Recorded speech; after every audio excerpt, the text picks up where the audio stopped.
Okay, Hilchos Ribbis. Today we're going to be continuing with Kuf Ayin in a moment.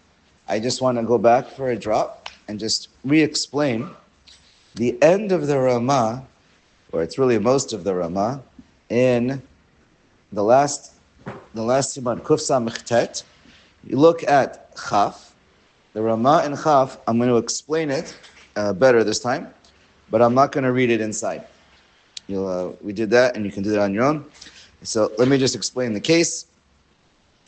The non-Jew, the Goy, is the Malveh, and he wants to sell his loan that he has with, he has a loan with the Jew, and he's collecting interest. We'll call that Jew number one.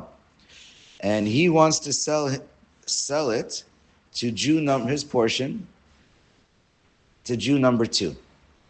Right now, number one is paying the Goy interest. When he sells it, can the Jew continue paying interest? Jew number one, he can pay interest to Jew number two? Right? The Jew number two is purchasing this loan or whatever it is, getting it transferred over from the Goy. So it used to be a mutter for Jew number one to pay interest. Now, when a Jew buys a Goyish a loan involved with a Goy, can he continue collecting ribbis? Can the second Jew buy this loan, knowing that the Jew with the Jew number one paying him interest? Is he allowed to buy it and can collect interest? So it depends, the Ramah says. If Jew number one cannot pay the loan early, he can't end the loan and pay it and then just stop paying his interest. In other words, they make a deal. This loan is for 5 years, and there's no way out. So therefore, it's mutter to sell the loan to a Jew, and this Jew can now pay interest to the Jew. Why? Because when he buys the loan, he's buying everything outright, one purchase price. If the loan is locked in for 5 years, then any actuary, and probably anyone who's not even an actuary, can figure out, with a little simple program, how much he's going to have to pay. Any mortgage broker can tell you how much you're going to pay for the next 5 years. Obviously, if it's not variable, it's another story. But if it's a fixed amount, then it's clear for 5 years how much you're going to have to pay for the next 5 years. So then it's already predetermined. When this second Jew comes along and buys it, he's not buying it now for today's price and then going to be collecting interest in the future. We look at it as, right now, he's buying the entire loan with the interest. It's similar to the expression that we saw before, zakaf, keren, veribit. When you put them two together, and now the loan was already happened a year ago. Now he wants to sell it. So now, and we know exactly how much he's going to collect for the next 5 years in our example. So all that becomes keren for the next, exactly. So when the second Jew buys it, he's buying keren. Now, why would a Jew do such a thing? Because he's going to get a discount. It's all based on money, finances. If you know you're going to have to wait 5 years to get your money, you're paying less for it, and that's mutter though. That's when it comes to when you're doing a derech mekach, it's mutter. We can discuss it later, but there has to be a financial reason for him to be doing this. He's getting it at a little bit of a lower cost, and generally speaking. But we can leave that part afterwards. What? Buying $100,000. Exactly. You're buying $100,000 loan, but he's getting it for 80. Exactly. And if it would have been, let's say, the Karen maybe was 60, and if the Karen was 60, and now he's going to get 100 at the end of 5 years, he's willing to buy it now to get the money cash in his hands right now to get the 80. The one who's selling it, the goy. But the Jew is doing it because he's expecting to pay 80 now, and he's expecting to receive 100 at the end of 5 years. Anyways, that's just. But the Ramah says, if the Jew, in this case that we had, could get out, the Jew number one can get out of the loan and pay it off at any time, then it's asif. Because we don't call that zakaf, keren, veribit, because he can stop paying at any time. There's no fixed amount yet. Until 5 years pass, there's no fixed amount. If he can pay it off early, every day he holds on to that loan. He has to pay interest for that day. So therefore, it's not the, and if he continues getting paid interest from the Jew afterwards, that would be real rebate, because there is, anyway, I think that's, hopefully explain that well enough. Now, let's read Kavav again, because that also I didn't do justice to. Kavav.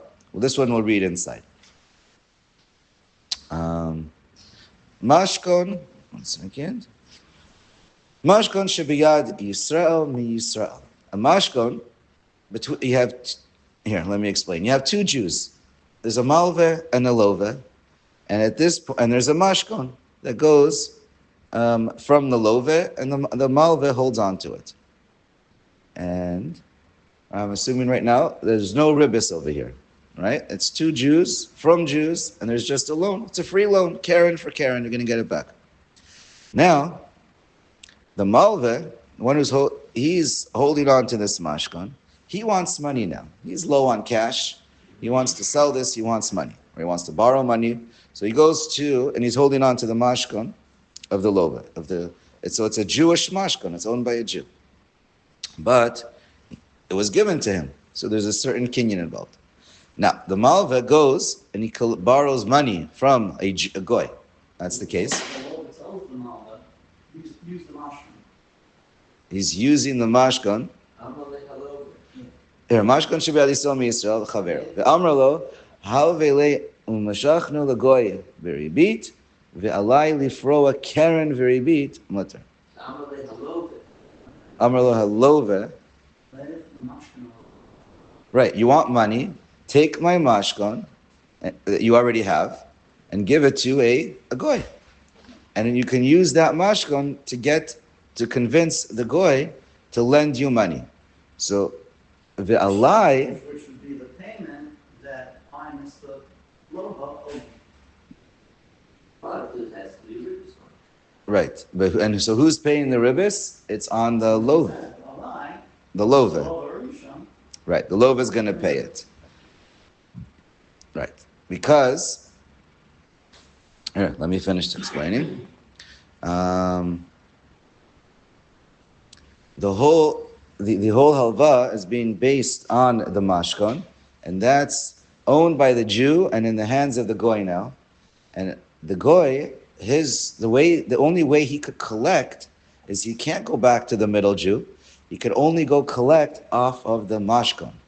So therefore, it's 100% mutter to have ribis, because you're having the new loan is really between the Jew via his mashkon and the goy, and this middle Jew is not involved and not responsible at all.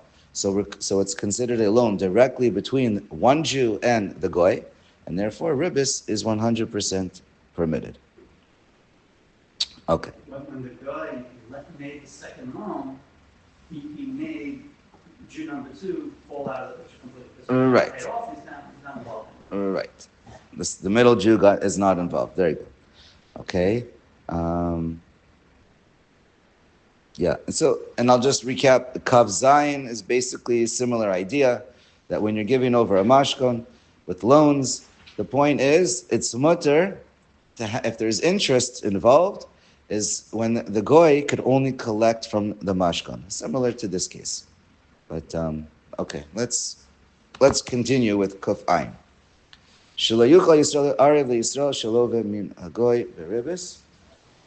So again, let's just re-explain real quick.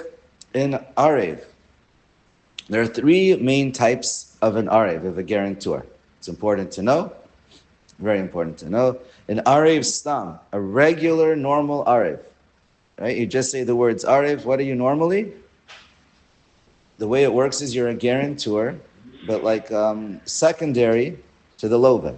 The borrower is the one who's taking the money, and he's making the deal with the lender, with the malva.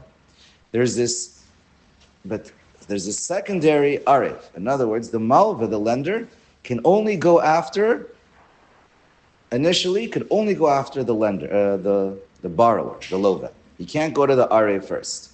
First, you go to the lova. But if the lova is giving you a runaround and he's not paying up when he's supposed to, so then you can go after the Arev.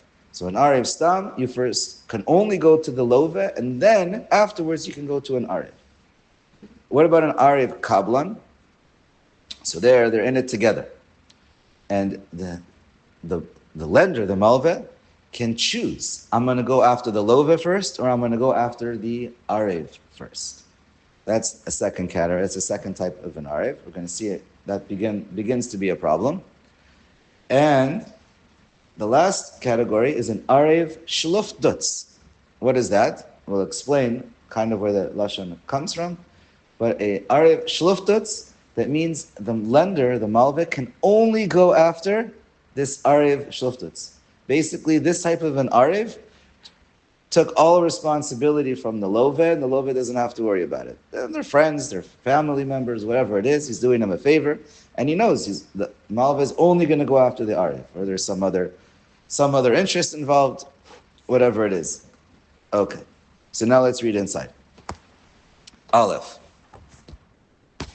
Yisrael shalove ma'ot migoy beribis. So you have the Yisrael is borrowing the money from the goy who's the malve. We're going to see bet is the opposite order. See if bet. So this case is aser. I mean, they're basically the same halacha in both directions. So let's just see. The malve is a goy, and he's getting beribis. I'm sorry. Aser li Yisrael acher lihiyot lo arev, and another Jew can't step in to become an arev. You have to keep reading. Hold on. So far, it really is mutter, but when is it aser? Depends what kind of arev we're talking about. Shekevan shebedineim toveya arev techila nimtza arev toveya et Yisrael beribit. So in their halacha, by the goyim, it's normal for the goy to first go after the arev. So therefore, the arev is becoming responsible, is becoming in between the Jew and the non-Jew. And what's happening is we look at it as the goy goes to the arev, and the arev is now then afterwards going to go collect from the Jew, almost like it's two separate loans. Okay, so Toveya Arev Techila, Nimtza Arev Toveya et Yisrael. So then afterwards, the Arev is going to go after the Jew. That's Judah. We're talking about a Jewish Arev. So it's a Jew is going to go after a Jew, beribis, to collect ribis. Shea Arev Chayav Alagoy, the amount that he just paid to the Goy. Lefichach, however, or therefore, Im Kibel Alav Hagoy Shelo Yitba et Ha'arev Techila Harei Zamater. If the Goy tells you, I'm not going to go after the Arev first. First, I'm going to go after the Love, then it's Mutter. So in other words, just to say it how we started, an Arev Stam is Mutter, and this is an Arev Kablan. This case is an Arev Kablan, where the Goy can go after either one, but he's normally going to go after the Arev first. But the point is, he can go after either one. And that's why it's us. Haga, v'ha'idna, but nowadays, not exactly the same. Mistam have kilo kiba alav hachi destam aravas kachu v'davka b'makom shamina kach shetovin alo v'tchila. So, if I understand the Ramah correctly, but really it depends on the minhag ha'makom. The Ramah says nowadays, unlike in the times of when the Shulchan Aruch wrote it, they lived around the same time. But anyways, it's different countries, right? Very different countries. But he writes, the Ramah writes in Europe, a normal Arev is an Arev Stam. You can't go to the Arev unless you prove you tried going to the Lova first. So then it would be mutter. In other words, any Arev Stam is mutter, but an Arev Kablan, then you become like the middleman, but the middleman becomes like, he like breaks it a little bit, and it becomes like a new loan. Okay. So why isn't it just like, why isn't it just everyone together? So No, it's ongoing. There's no zakaf that he can get out of any time. He's paying every month or whatever, or yeah. And it's accruing as they go along. Anyway, Beis. Sorry. That's just a letter. V'yesh omrim. Sorry. That's from the the Shach. V'yesh omrim she'eno aser ela ba'arev shluftatz. Now, this yesh omrim is telling you, no. There's another opinion in the Rishonim that an arev kablan is mutter, and right for sure an arev stam is mutter, and an arev kablan is also mutter to be an arev kablan. The only time it's aser is to be an arev shluftatz, because an arev shluftatz is when you can only go to the arev shluftatz. An arev kablan, you're still connected. The original lova is still connected. So we don't really say you take in, it's a complete stop. And it's like a whole new loan between Jew to Jew. You're just an Arif. Just like an Arif stam. It's the same idea. Because the essential loan is between the Goy and the Jew. And not Jew to Jew. But only a Shluftatz, well then that totally kicks out the lova. The Goy can't even go to the lova. You can only go to the Arif. So therefore, it becomes asa. Let's read inside again. Perush, what's the expression of shluftot? So there's a couple different perushim. And one that's quoted here is an arev shemekhaneh telova midina malva kishluftots. Why is it called arev shluftots? Because it's like you clean the malva from the lova from the malva. You wipe him away. He doesn't have to worry about paying him back. The arev takes all responsibility. What? It's like saying steel wool, like you scrub them clean. Yeah, steel wool. So scrub them clean. Okay. Shehu, no, but where does that word come from? A shluftatz it's a mean asiv, it's a type of herb. Shemiyab shinoto, they would, here's your steel wool, they dry it out, and they would use this, I don't know, some kind of a sponge or a rag, ilu. It would be used, when it dries out, you can use it to clean away the sweat from your hands.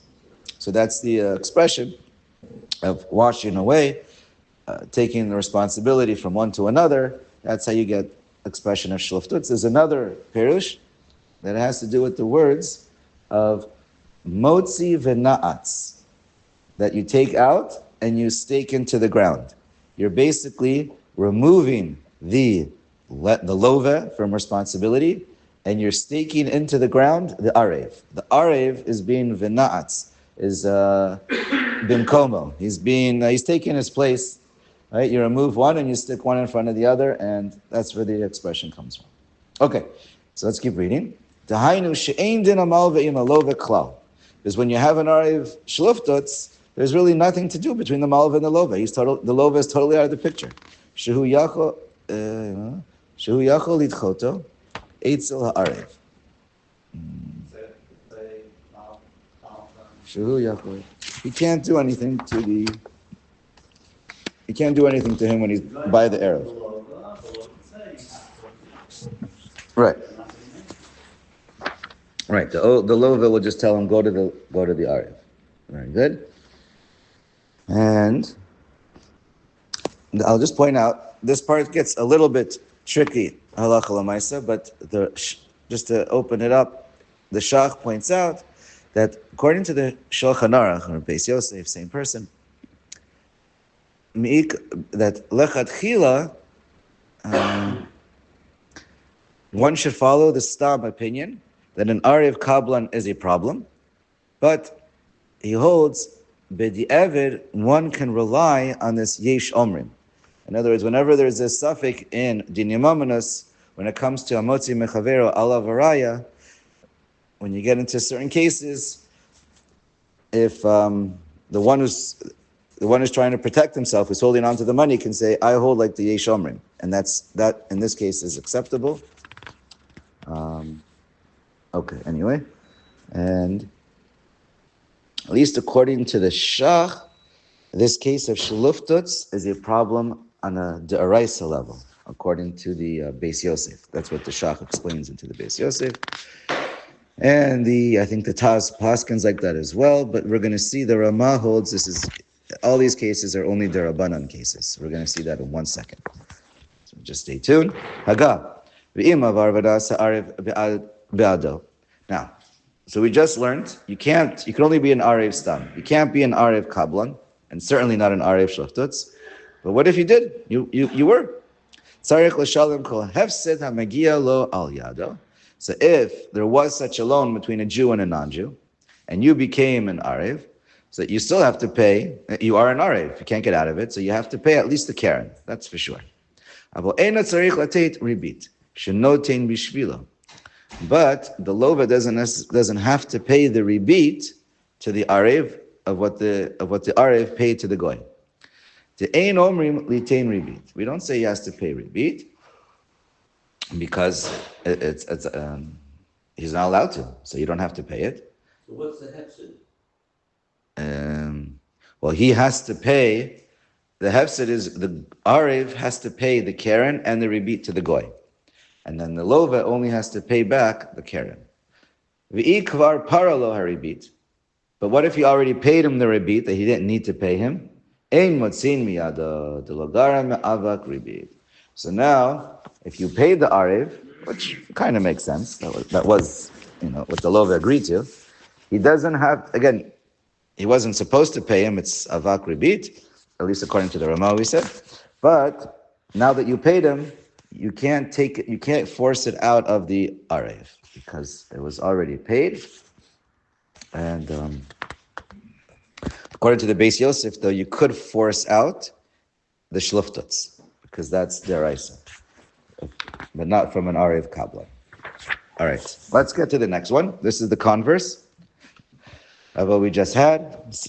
Same principle. V'chein goy shalava miYisrael. Now here, the goy is borrowing the money from a Yisrael who's the malveh. Beribis, also beribis. Right? Similar case. Asr li Yisrael liyot lo arev. So again, a Jew cannot become an arev. Over here, Haga. We're talking about an arev kablan, and certainly an arev shluftuts, but an arev stam would be mutter. Right? The Shach points it out also. Haga. Elim hitna imagoy shekozman sheishal yifro alei dechenu eitzel haarev as shari. Right? But it's mutter, that's just what we just said. If you turn it into a case of an arev stam, and that you have to go to the lova first, then it's mutter. And it's mutter l'kabel a keren veribit mi Yisrael im lo yifra hagoy. And so therefore, if the arev gets stuck and he has to pay the keren and the rebit, then he could then later on collect it from the Jew. Vima Yisrael arev lo be'ad a keren, v'lo be'ad haribit, ale sheyesh lo dikach haribit min hagoy, o lehefech, she'arev lo be'ad haribit, v'lo be'ad a keren, mutter. The Ramah just says, real simple, the only time we look at you as an arev kablan or an arev shluftat, that you become a problem, halachically, that is only if you become completely instead of the Jew. In other words, well, whichever case it is, whatever it is, if you're becoming completely instead of somebody, then you become your own person, and it's like a new loan, and the Jew can't pay the other Jew ribis. But if you're only partially responsible, you are only an arev to pay the keren, but not the ribis. The Jew and the goy are still 100% tied to each other. At least he has to first go to the lova. As long as those two are still tied together by being responsible before the arev, then it's all mutter. And the Jew, if the Jew has to pay back the other Jew ribis, so he has to. That doesn't make you an arev kablan or an arev shluftuts if you're only a partial arev on part of the money, part of the keren, or the part of the principal, or all the principal but not all the ribis. Then you're not. We don't look at you as becoming completely instead, and therefore it doesn't create like a new loan of ribis between Jew to Jew. Here, this part I'm just going to read. Now, this is only if the goy takes the money from the malveh. Im Yisrael arev, if the Yisrael is the arev, lachan miyado, he takes it from him. Even though he's doing it for the non-Jew, it's aser. Then it's going to be aser. And this is important. The Ramah points out, v'davka below mashkan. The only time we have a problem with this arev is if there's no mashkan. Im notein lo mashkan shel goy be'ada keren yachol arev lo be'ada ribit the ikar avala mashkan. Anytime you have a mashkan involved, or some kind of a mashkan, that the goy or the Jew and the non-Jew can only go after the mashkan, but they can't go after the arev. So then it's mutter. So then it's not a problem. It's mutter. Afagav duhu natlan miyad Yisrael hamalve, even though he got paid from the Jew, the malva ki'ilu hilve liyad goy dami. It's like he gave it to the non-Jew. Because now it comes like it's only half. It's only okay. It's only okay. A little confusing, but the principle is the main thing is that you can't all be on the arev. It has to be on the mashkon, or the lova has to be first. The im. Let's just finish. I think we can just finish or stop. Let's just read this real quick. V'im hayal Yisrael mashkon migoy, and if the malve is the Jew, and he's holding on to the mashkon from the goy who's borrowing, or arev goy, or you're using an arev as a goy. You're using a mashkon or a goyish arev. Uba Yisrael ve'amar lo lamalve sheyachzer legoy mashkon shelo, and he says, give him back the mashkon. Or sheyiftor arev agoy, or he wants to just let off the arev go be alone, to be free. Vehu arev lo tzarich l'shalom lo kol ha'keren v'ribit she'ala alav ad oto hayom.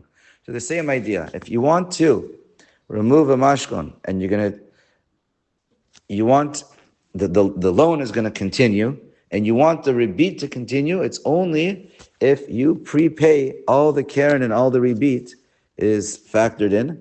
So everything is turned into keren. But once you knock out this goy, and there's only two Jews over here, you can never have accruing interest anymore. Unless the mashkon is worth more, but if you still have a mashkon, the mashkon has to be worth more than the rebit. Can't be less. Hakeren im haribit, or as afilu mashiyah le'alav achar kach havek keren. And then again, anytime you lump the keren and the rebit together, again, each case has to be factored in and it's carefully on its own.